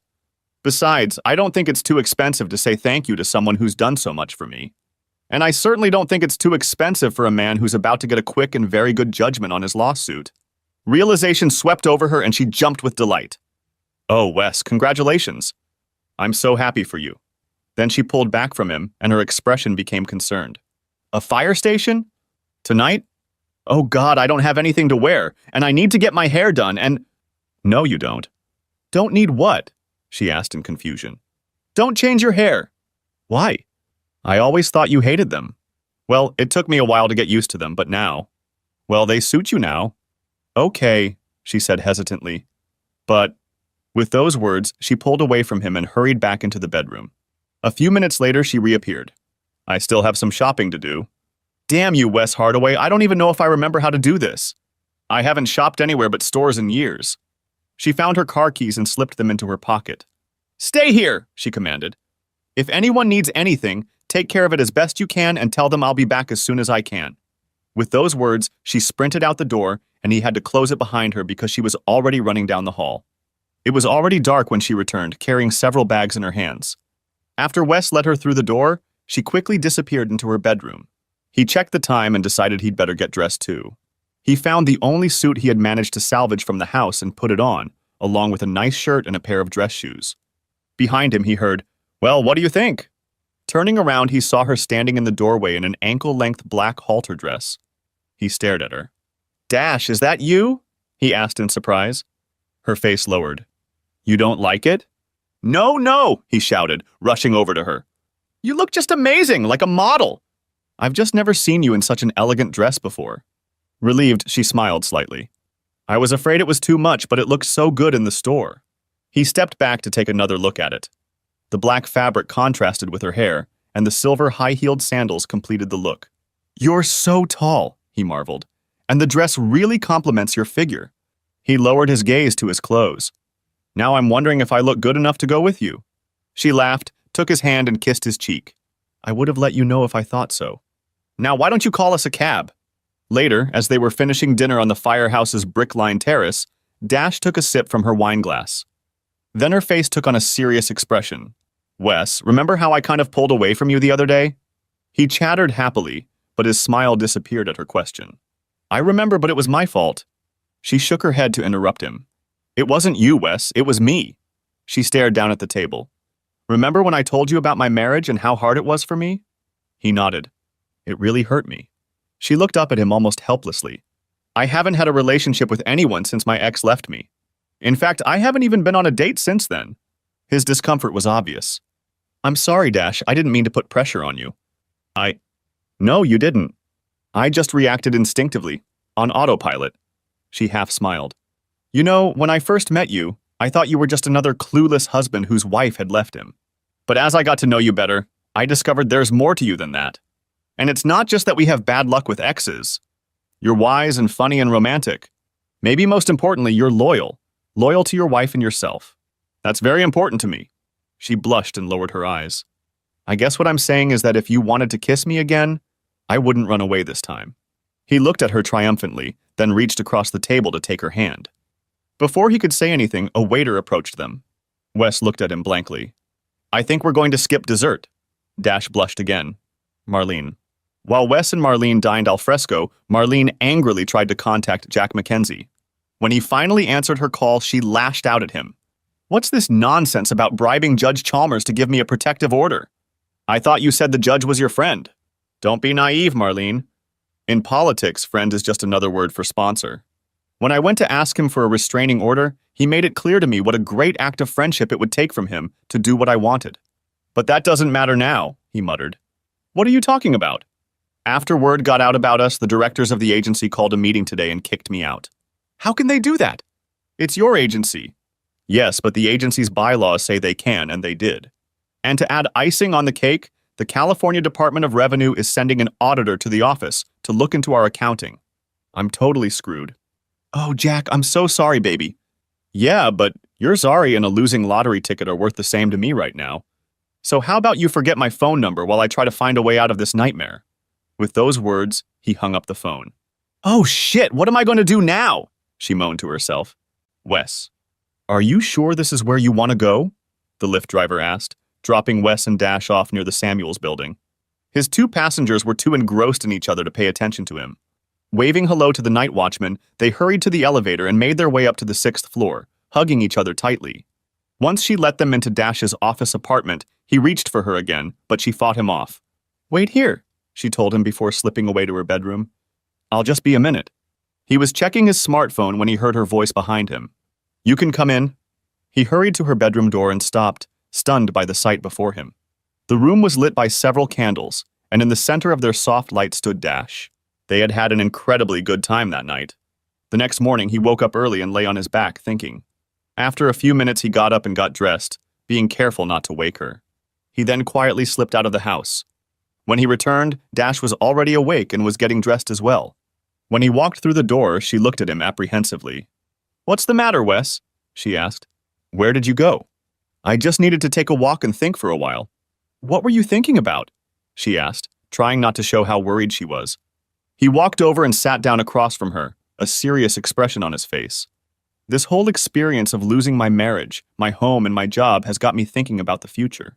It all seemed so clear and straightforward before.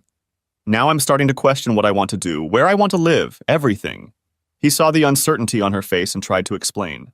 You know, I'm not originally from Sacramento. My father was in the Army and stationed at Fort Collins when I was born. I grew up in Colorado Springs.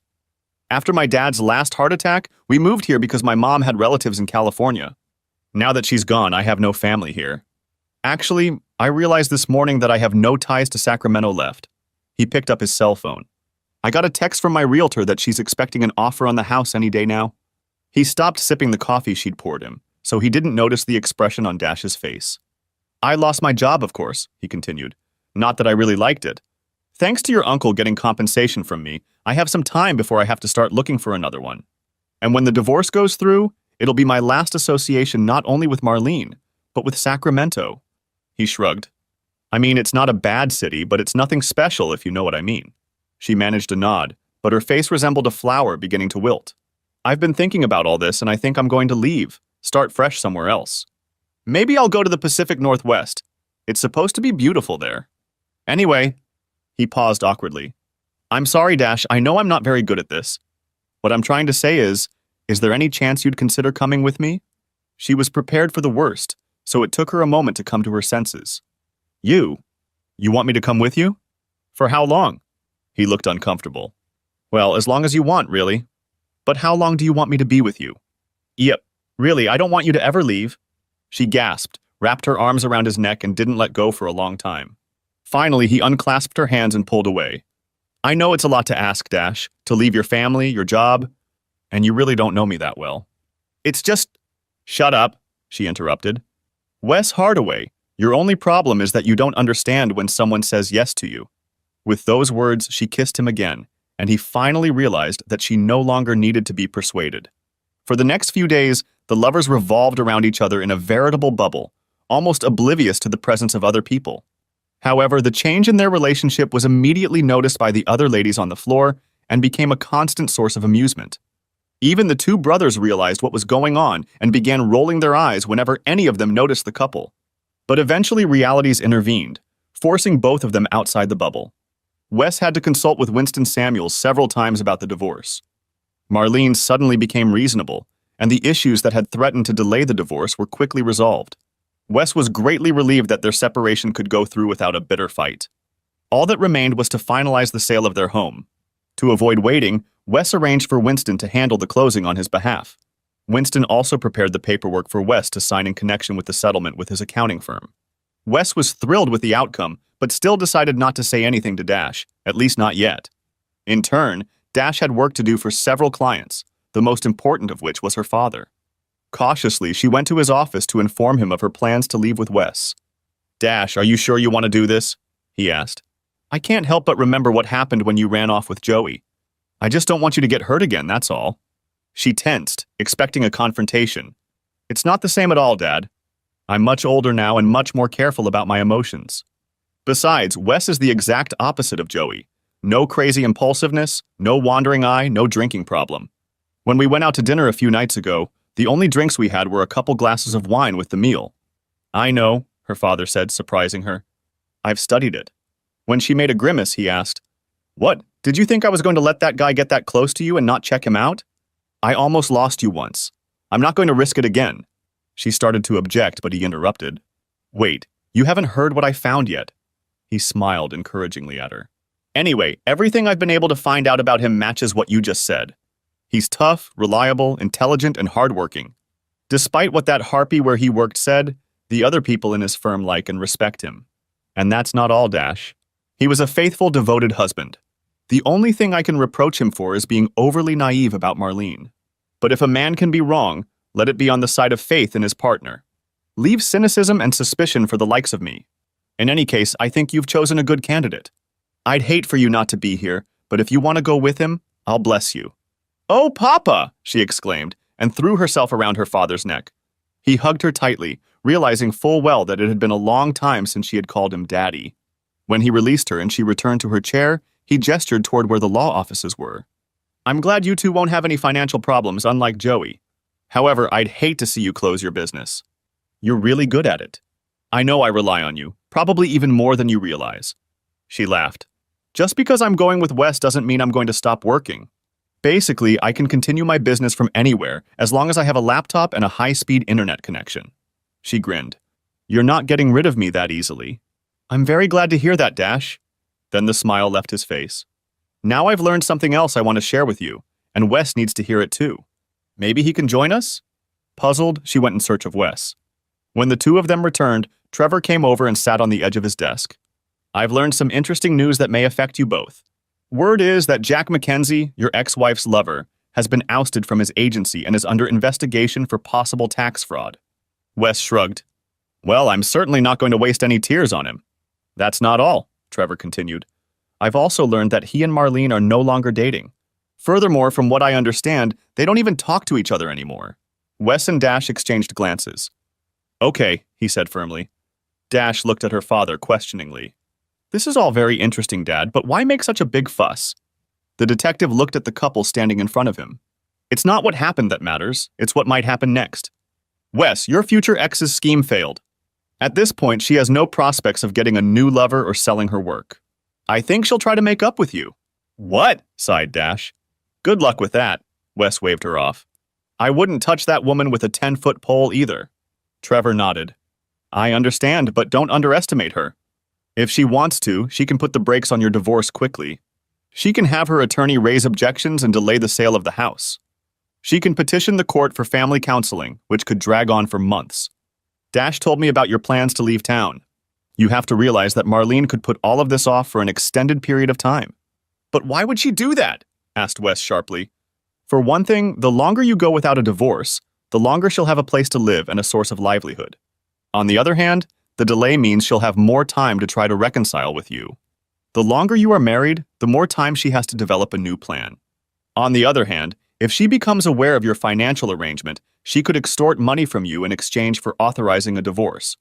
What a bitch, exclaimed Wes. You don't know the half of it, Winston replied. Let me tell you what else I found out about her. When he finished telling what his investigation had uncovered, both were stunned. As they walked back to Dash's anti-social network office, Wes's face was white with anger. Dash was worried, for she had never seen him so testy. What are you going to do, Wes? She asked almost fearfully. What I'd really like to do is strangle her, he replied firmly. Seeing Dash's reaction, he quickly pulled her to him. Don't worry, babe, I'd never do anything like that. But after everything she put me through, I'd like to repay her somehow. She looked at him thoughtfully. I think I know someone who might be able to help us with that. He looked at her with a puzzled expression, then broke out into a smile. Gertie! They both shouted. Let me send her a message and see if she'd be interested in another installment of the humiliated hubby saga, she suggested. It was only a few seconds before the phone produced a reply. She read it, grinned, and turned the screen so Wes could read it. I want it, I want it, I want it. Read the reply message. The two of them quickly got to work, putting the information Trevor had found into a form that Gertie could use on her show. They had been working steadily for a couple hours when Wes's cell phone rang. Dash saw the name on the display and the angry expression that flashed across Wes's face. She decided to go to the bedroom to give him some privacy, but she could still hear the angry notes in Wes's voice. When it seemed like the call had ended, she walked back out. As you suspected, it was Marlene, he told her. Looks like your father timed it right. She wants me to meet with her tomorrow at our house to go over a few final details that she says need to be settled in person.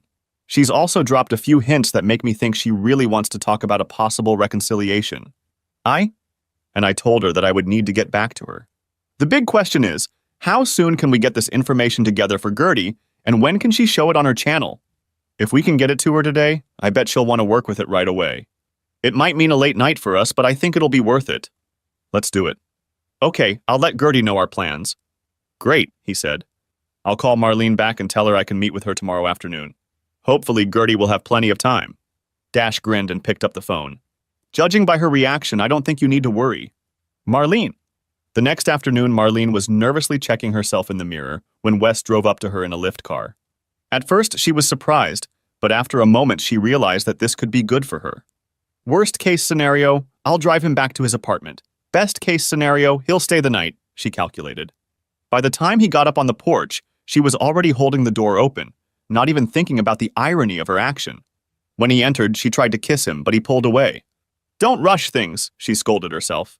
She gestured for him to take a seat on the couch in the living room and sat herself in the chair across from him. So, do you have the papers we need to sign? He asked. I do, she replied, spreading them out on the coffee table. But before we get into that, there's something I need to tell you. Wes, I just need to apologize to you. I've made some big mistakes and treated you very badly. This whole divorce thing is like waking up from a bad dream. I don't know what I was thinking. I was selfish and cruel, and I don't even know why. All I know is that I wish I could somehow make it up to you. He started to speak, but she hurried to continue. I think it was the prospect of selling the house that made me realize what happened. She smiled slightly at him. We had so many happy times here, when we were full of hope for the future, full of love for each other. Now I can't bear to lose that. She leaned forward, smacking her lips, a tear glistening in the corner of her eye. Wes, do you think there's any way to get that feeling back? Can't we start over? We don't have to sell the house. And honey, if you were willing to try, I'd spend the rest of my days trying to make you as happy as you deserve to be. He looked at her coldly. Let me get this straight, Marlene. You want me to forgive you for cheating on me for an unknown amount of time? Forget about the restraining order you put on me? Forget about locking me in my own home? Honey, I know I've treated you horribly, done terrible things that have hurt you and ruined our relationship. I honestly can't explain why I've done those things. It's like I've gone temporarily insane. But Wes, I've come to my senses. I realize how good we were. I remember how sweet our life together can be. Please, baby, let's not throw the good with the bad. He looked at her incredulously. Are you out of your mind? He growled, and she flinched. Let me make this perfectly clear to you. I'm an accountant. I deal with assets and liabilities. And you, Marlene, are a huge liability in my life. The sooner I get rid of you, the happier I'll be. Now, if you'll hand me the papers I need to sign, I'll go. And with any luck, it'll be the last time I see you again. Shocked, she handed him the papers the real estate agent had left behind. As he took them, she noticed that a car had pulled up to the house, its engine still idling. He signed out quickly, got up, and went to the door while she tried to find anything that might give her a chance at a relationship with him. But before she could think of anything, he turned and smiled grimly. Have you ever heard of the gossipy Gertie? He asked. She couldn't help herself, she shuddered. I think you should read her latest program. You'll find it very interesting. With those words, he opened the door and walked out to the waiting car. Everything okay? Asked Dash. He nodded and smiled. Everything's fine. When they drove away, Marlene hurried back to her computer, logged onto YouTube, and found the Gertie's gossip channel. She watched nervously as Gertie began her introduction. Then, behind her back, a computer-generated banner insert appeared on the screen. Humiliated hubby, the rest of the story. Hey gossipers, judging by all your tweets, you all want to know more about the humiliated husband and his not-so-decent wife. Well, now Gertie has the latest chapter in the story for you. As you may recall, it turns out that Janetka wasn't seeking a divorce because of spousal abuse. Oh no, she wanted out of the marriage so she could have an affair with her lover. She even got her lover to bribe a judge to issue a protective order against her unsuspecting husband to make him look bad. Pretty chilling, isn't it? But wait, that's not all. Gertie wanted to know more about this conniving woman, so she did a little digging with the help of some of her admirers. You know who you are. Anyway, guess what?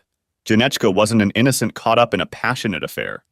It turns out that this whole marriage was a scam that she pulled off with not one, not two, not three, but 5 hapless husbands. That's right, our hero was actually husband number 5, but he didn't know it. It seems our cunning Janechka, let's call her Mrs. Machiavelli, had come up with a clever little scheme. Marlene's picture now took up the entire background, and it was labeled Mrs. Brown, Machiavelli. She would find a suitable sucker, seduce him into marrying her, and then divorce him when she found a richer target. This little scheme Mrs. Machiavelli pulled off over and over again, and each time she perfected her technique. Before our hero, she had used the blocking scheme on her husband. Then, to make her plan even more effective, she added a restraining order to her scam. And it would have all worked if some of Gertie's gossipy friends, you know who you are, hadn't gotten wind of it. This time, it seems Mrs. Machiavelli's latest scheme has been thwarted. Her candidate for husband number 6 is currently unavailable while he's dealing with a tax audit. And what about husband number 5, our hero? One of Gertie's favorite gossip columnists informs her that he's headed off into the sunset with someone special. And from what I hear, he's no longer humiliated. Before we wrap up this saga, I want to share one last bit of savory news with you. It seems there are some angry ex-husbands in California who would like to have a chat with Mrs. Machiavelli.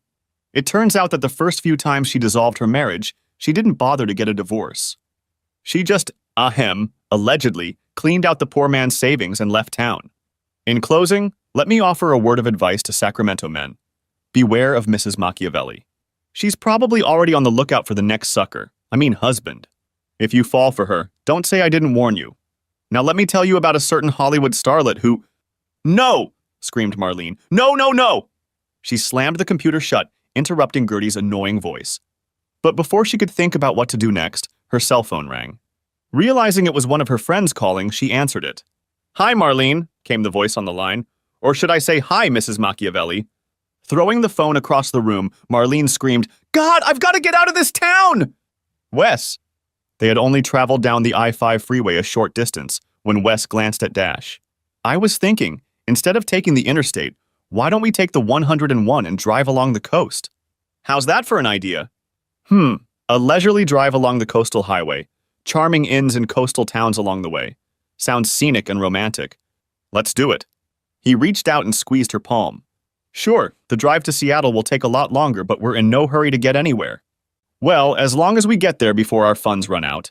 We'll have to look for work once we get there." He looked at her oddly. "I don't think we need to worry about that, babe." And then it hit him. "Oh yeah, I never told you about the compensation I received, did I?" "You said it was good." He blushed. "Well, pretty good. $6.5 million. Her mouth dropped open. "What? But after Uncle Sam and the state government get their share, it'll only be half that amount." She was still stunned. "That's amazing, Wes. Why didn't you say something before?" "I didn't want you to think I was using the agreement to get you to like me." She rolled her eyes, and he hurried to continue. "Besides, it's not social media money. I mean, it's not even as much as Gertie makes in a year." She looked at him sternly. "Wes Hardaway, I don't care about the money. And as for the internet, let me worry about that. My job is to use social media to fulfill the needs of my clients." Her eyes were sparkling now. Reaching up and placing her hand on his zipper, she added, "Your job is to take care of my needs. Do you think you can handle that?" He smiled cheerfully at her. "I can handle it, Dash Daniels." Thanks for watching. I hope you enjoyed it. So subscribe to my channel and watch the next video.